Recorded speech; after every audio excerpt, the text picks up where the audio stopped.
Bismillahirrahmanirrahim. Assalamu alaikum. My name is Mohammed Baz. Hope you are all fine. Let's get move to the topic.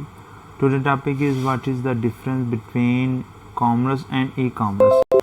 आज की इस video में हम इस चीज़ के ऊपर डिस्कस करेंगे कि कॉमर्स क्या है और ई कॉमर्स क्या है।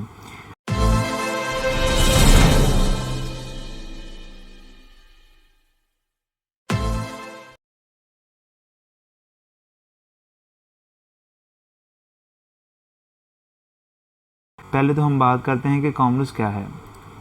जैसा कि आपको इस नाम से ही मालूम हो रहा है, अगर आपको ई कॉमर्स का नहीं पता तो पहले आप कॉमर्स को देखें कि कॉमर्स क्या है। जब आपको कॉमर्स का पता चल जाएगा फिर आपको ई कॉमर्स का डेफिनेटली पता चल जाएगा। तो व्हाट इज़ कॉमर्स? तो कॉमर्स एक ऐसा बिज़नेस मॉडल है, एक ऐसी कंज्यूमर और जो सेलर है उसके दरमियान एक ऐसा रिलेशनशिप है जो कि आप फिज़िकली तौर पर किसी शॉप के ऊपर, किसी मार्केट के ऊपर या किसी भी आप जहाँ पर आपको अपने प्रोडक्ट की नीड है तो वहाँ पर आप जाकर फ़िज़िकल किसी शॉप से कोई भी प्रोडक्ट्स आप बाय करते हैं।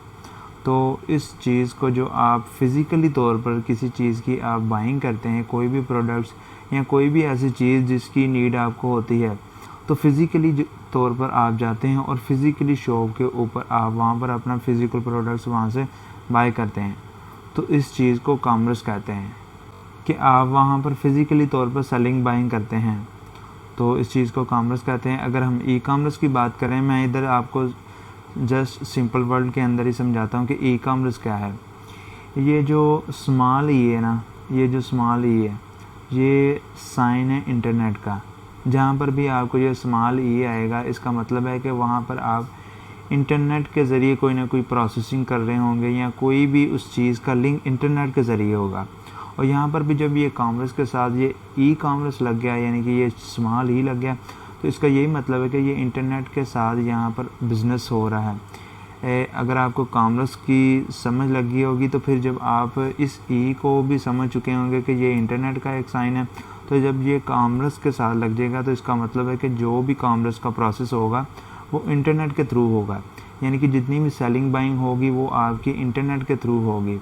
वहाँ पर कोई फ़िज़िकल शॉप नहीं होती फिर, और आप वहाँ पर फ़िज़िकली तौर पर शॉप पर नहीं जाते, आप ऑनलाइन यानी कि इंटरनेट को यूज़ करते हुए वहाँ पर आप सेलिंग करते हैं या आप बाइंग करते हैं। आप अपने नीड के मतलब, अगर आप वहाँ पर सेलर हैं तो फिर आप वहाँ पर सेलिंग करते हैं, अगर आप बायर हैं तो फिर आप वहाँ पर बाइंग करते हैं। अपनी नीड के मुताबिक कोई भी प्रोडक्ट्स आप बाय कर सकते हैं। तो ई कॉमर्स में आप एक वेबसाइट होती है या कोई भी एक सोशल मीडिया लिंक हो सकता है, कोई जितने भी सोशल प्लेटफॉर्म है उसके ऊपर कोई आपने ऐड वगैरह चलाया होता है, तो उससे फिर आपके जो कस्टमर वगैरह होते हैं फिर वो आपकी वेबसाइट के ऊपर यहाँ आपके वो प्लेटफॉर्म जो सोशल मीडिया प्लेटफॉर्म होते हैं उसके अकाउंट पर आकर जो भी चीज़ आप वहाँ पर सेल कर रहे हैं तो कस्टमर आकर फिर वो चीज़ आपसे उस इंटरनेट को यूज़ करते हुए वो आपसे बाइंग करते हैं और वहाँ पर आपको जितनी भी पेमेंट्स देते हैं वो डिजिटल आपको पेमेंट्स देते हैं। तो फिर आप उस चीज़ को आप डिलीवर करते हैं। तो ये जो प्रोसेसिंग होता है जो कि इंटरनेट को यूज़ करते हुए हम प्रोसेसिंग करते हैं, इसको हम ई कॉमर्स कहते हैं। यानी कि यहाँ पर इंटरनेट का यूज़ करते हैं कॉमर्स को फर्दर आगे मूव करने के लिए। तो अगर हम बात करें कि ई कॉमर्स के ऑब्जेक्टिव क्या है, तो ई कॉमर्स का ऑब्जेक्टिव यही है कि आप अपना जो बिज़नेस रिलेशनशिप है, यानी कि आपका जो बिज़नेस रिलेशनशिप है कस्टमर के साथ, तो ई कॉमर्स का यही ऑब्जेक्टिव है कि आप वहाँ पर अपना बिज़नेस रिलेशनशिप कस्टमर के साथ एक अच्छा वहाँ पर क्रिएट करते हैं। उसके साथ साथ आप कस्टमर को एक बेटर सर्विस देते हैं। जब आप बेटर सर्विस देंगे तो फिर कस्टमर आपको जितने भी वो प्रोडक्ट्स वहाँ से बाय करते हैं फिर वो रिपीटेड वहाँ पर प्रोडक्ट्स बाय करते हैं और वो आपको फर्दर आगे जो और कस्टमर होते हैं और उनके फ्रेंड्स वगैरह होते हैं उनको भी वो रिकमेंड करते हैं। अगर आपकी सर्विस बेटर होगी दूसरों की प्लेटफॉर्म के निस्बत तो फिर आपकी सेल्स वहाँ पर ज़्यादा होगी आपके प्रोडक्ट्स की। और उसके साथ साथ ऑब्जेक्टिव में यह भी है कि आप वहाँ पर एक क्विक कन्वर्सेशंस आप करते हैं, आप वहाँ पर एक फ्रेंडली माहौल क्रिएट करते हैं, आप अपने बायर के साथ एक फ्रेंडली माहौल के साथ और क्विक सर्विस आप देते हैं जो कि क्विक कन्वर्सेशन आपकी होती है। अगर हम बात करें कि फ़िज़िकल शॉप की, तो सेलर के लिए भी बहुत ज़्यादा मुश्किल हो जाता है वो अपने प्रोडक्ट्स को वहाँ पर सेल करे, और कस्टमर के लिए भी बहुत ज़्यादा ये प्रॉब्लम आ जाती है कि वो किस तरह कोई भी पर्टिकुलर वहाँ पर अगर प्रोडक्ट्स वगैरह तो वो किस तरह वहाँ से वो बाय करें। फॉर एग्ज़ाम्पल अगर कोई ऐसा यूनिक प्रोडक्ट्स है जो कि उसने कहीं से देखा होगा और वो किसी मार्केट के अंदर जाएगा तो वहाँ पर उसको नहीं मिलेगा। एक तो उसका टाइम ज़ाया होगा और ऊपर से उसके आने जाने का भी वहाँ पर कुछ ना कुछ पैसे वगैरह उसके ज़ाया हो गए। तो यहाँ पर जब वो ई कॉमर्स की वेबसाइट को यूज़ करता है, अगर उसको किसी एक वेबसाइट के ऊपर वो पर्टिकुलर जो प्रोडक्ट्स है वो अगर नहीं मिलता तो वो दूसरी वेबसाइट के ऊपर जा सकता है, जो कि उसके टाइम की भी बचत है, उसके पैसे की भी बचत है वहाँ पर। और इसी तरह ये भी एक ऑब्जेक्टिव है कि वहाँ पर आप सेलर के लिए भी और बायर के लिए, दोनों के लिए आप इजी वे वहाँ पर क्रिएट करते हैं।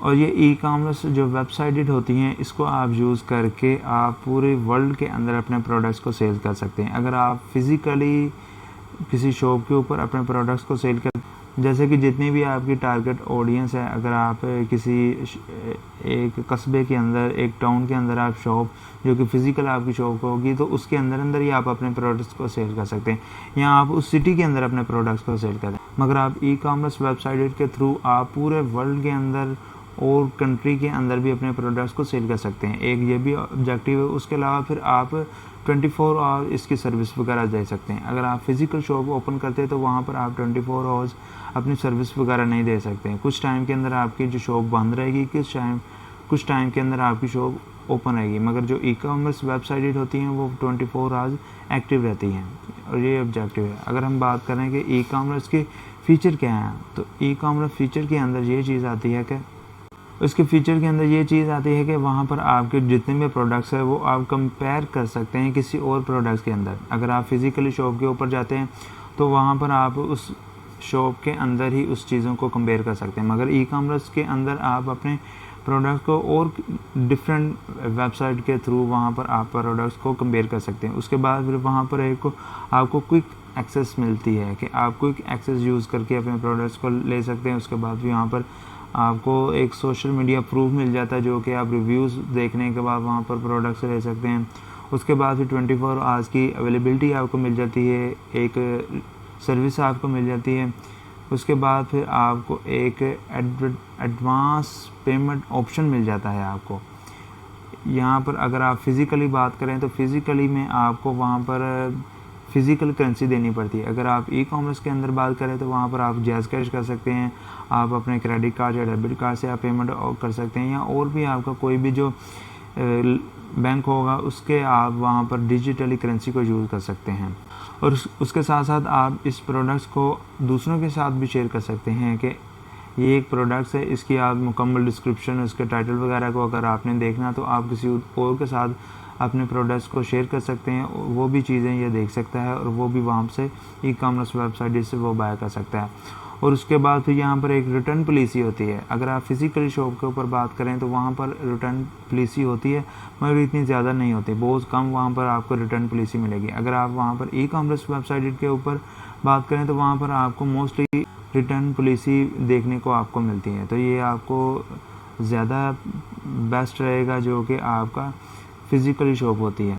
अगर हम ई कॉमर्स के डिफरेंट चैनल्स की बात करें तो डिफरेंट चैनल्स के अंदर अगर हम मार्केट प्लेस की बात करें तो उसके अंदर जो बिगेस्ट ई कॉमर्स प्लेटफॉर्म है उसके अंदर अमेज़न आ जाता है, ईबे आ जाता है, वॉलमार्ट आ जाता है, दराज आ जाता है। तो ये सारी एक बड़े लेवल पर जो ई कॉमर्स प्लेटफॉर्म है और ये सक्सेसफुली वहाँ पर रन कर रहे हैं अपने बिज़नेस को। अगर हम सोशल मीडिया के ज़रिए भी हम अगर ई कॉमर्स करते हैं तो उसके अंदर हम फेसबुक को टारगेट कर सकते हैं, हम इंस्टाग्राम को टारगेट कर सकते हैं, हम पिंटरेस्ट को हम टारगेट कर सकते हैं। उसके अलावा हम ट्विटर को, गूगल को, हम यूट्यूब को, टिकटॉक को, हम मुख्तलिफ जो सोशल मीडिया प्लेटफॉर्म हैं उनको ये टारगेट कर सकते हैं। उनके थ्रू हम ई कॉमर्स बिज़नेस को अपना रन कर सकते हैं। अगर हम ट्रैफ़िक की बात करें कि हमारी जो डायरेक्ट ट्रैफ़िक है वो हम उसके लिए एसईओ कर सकते हैं, ताकि जितनी भी ट्रैफ़िक है, जितने भी हमारी रेलिवेंट ट्रैफ़िक होती है, जितनी भी हमारी रेलिवेंट ऑडियंस होती है वो हमारे प्रोडक्ट को वो टारगेट करें, उसकी हम मुकम्मल एसईओ करते हैं। अगर हम पेड सर्चिंग की बात करें तो वहाँ पर हम मुख्तलिफ पेड सर्चिंग कर सकते हैं, जैसे कि हम वहाँ पर एडवर्टाइजमेंट चला सकते हैं, हम गूगल एड्स चला सकते हैं, हम वहाँ पर यूट्यूब एड्स, टिकटॉक एड्स और भी सेवरल एड्स वगैरह होते हैं जिसको हम यूज़ करके अपनी ई कॉमर्स बिजनेस को रन कर सकते हैं। तो ये एक छोटा सा ओवरव्यू था कॉमर्स और ई कॉमर्स का, मगर ज़्यादा हमारा जो फोकस होता है वो ई कॉमर्स के ऊपर होता है, इसीलिए हमने ई कॉमर्स के ऊपर थोड़ी सी डिटेल के साथ डिस्कस की है। कॉमर्स आपको एक जस्ट समझाने के लिए यहाँ पर डिस्कस किया था कि आपको इजीली समझ आ जाए कि ई कॉमर्स आकर होता क्या है और ये किस तरह वर्क करता है। होपफुली आपको ये वीडियो पसंद आई होगी। अपना बहुत ज़्यादा ख्याल रखिएगा। अल्लाह हाफिज़।